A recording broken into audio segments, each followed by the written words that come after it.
अस्सलाम वालेकुम मोहतरम ख़वातीन व हज़रात।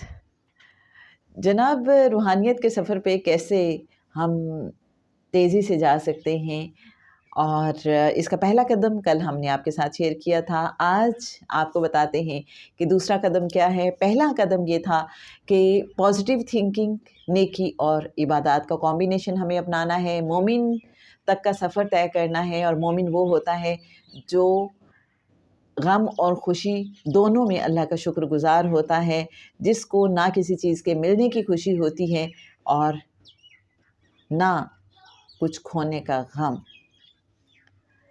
उसके अंदर एक ठहराव, एक सुकून होता है, वो राज़ी ब रज़ा इंसान होता है। और जनाब, दूसरा कदम क्या है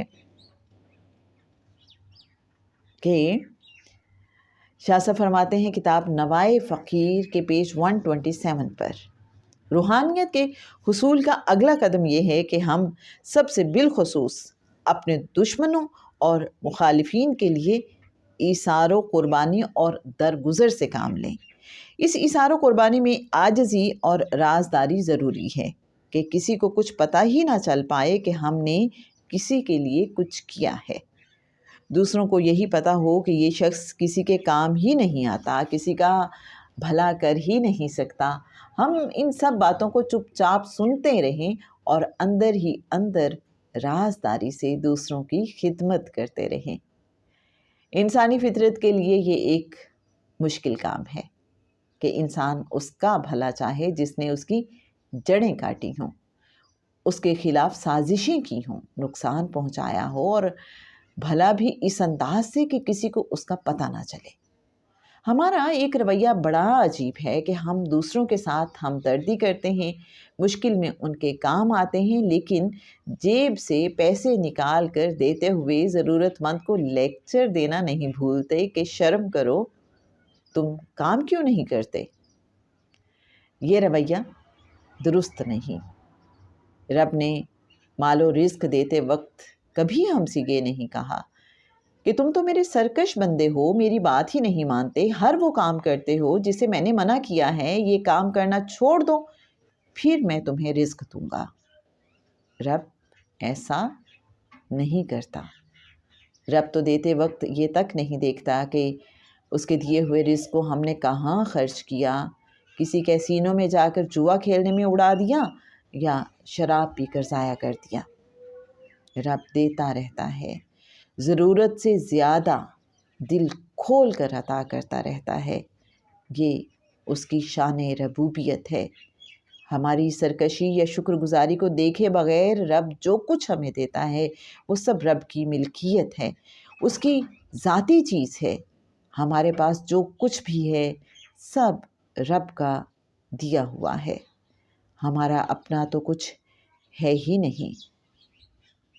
एक वज़ीर से बादशाह किसी बात पर सख्त नाराज़ था। बादशाह ने वज़ीर से कहा कि अगर तुम 3 सवालों के जवाब दे दो तो तुम्हारी जान को अमान मिल जाएगी।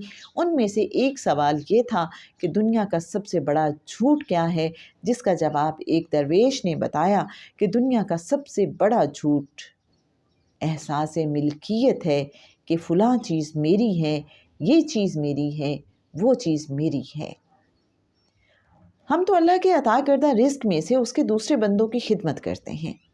जब हम रब के दिए रिज़्क से उसके बंदों की खिदमत कर रहे हैं तो फिर उन्हें कुछ देते वक्त किसी भी किस्म की नसीहत या डांट कैसी।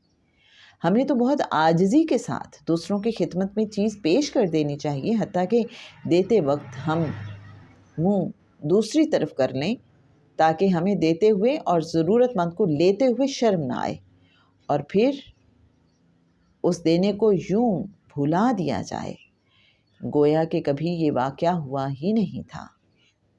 जब हम ये दोनों कदम उठा लेते हैं तो रूहानियत का सफ़र तेज़ी से जारी हो जाता है। तो जनाब मेरे अच्छे नाज़रीन, रेफरेंस के लिए बताती चलूँ किताब नवाए फ़कीर, और दूसरा कदम था पेज 127 और 128 पर। इसकी डिटेल हमने आपके साथ शेयर की। اگر روحانیت کا سفر ہمیں تیزی سے طے کرنا ہے تو نیکی، عبادات اور پھر پازیٹیو تھنکنگ کے ساتھ ساتھ ایثار و قربانی بھی کرنی ہے، اور دوسروں کی خدمت جیسا کہ شاہ صاحب نے فرمایا اس انداز میں کرنی ہے کہ انہیں پتہ بھی نہ چلے کہ ہم نے ان کی خدمت کی ہے، اور وہ دنیا یہی سمجھتی رہے کہ یہ تو کسی کے کام ہی نہیں آتے۔ اس طرح سے ڈھکے چھپے انداز میں دوسروں کی مدد کرنی ہے۔ اور شاہ صاحب نے جو فرمایا ایک بڑا ہی مشکل کام، کہ جن لوگوں سے آپ کو تکلیف پہنچی، جن لوگوں نے آپ کا نقصان کیا، جنہوں نے آپ کے خلاف سازشیں کیں، جنہوں نے آپ کے ساتھ دشمنی کی، ان کا بھی بھلا کرنا ہے۔ اگر ان کو بھی کبھی ہم ضرورت میں دیکھیں تو کسی نہ کسی طریقے سے ان کی مدد کرنی ہے اور ان کے لیے دعا گو بھی رہنا ہے۔ شاہ صاحب نے ایک اور لیکچر میں بتایا تھا کہ جو آپ کے دشمن ہیں یا جن سے آپ کو تکلیف پہنچی ہے، جب آپ ان کے لیے دعا کرتے ہیں تو پھر اس کا فائدہ انہیں ہو یا نہ ہو، آپ کو خود اس کا فائدہ بہت زیادہ ملتا ہے، اور یہی روحانیت کی راہ ہے، اپنے آپ کو مارنا اور دوسروں کا بھلا سوچنا۔ اللہ کریم ہمیں عمل کی توفیق عطا فرمائے۔ رخسانہ بشیر کو اجازت دیجیے، انشاءاللہ کل ایک نئے سوال اور جواب کے ساتھ آپ کی خدمت میں حاضر ہوں گے۔ السلام علیکم ورحمۃ اللہ وبرکاتہ۔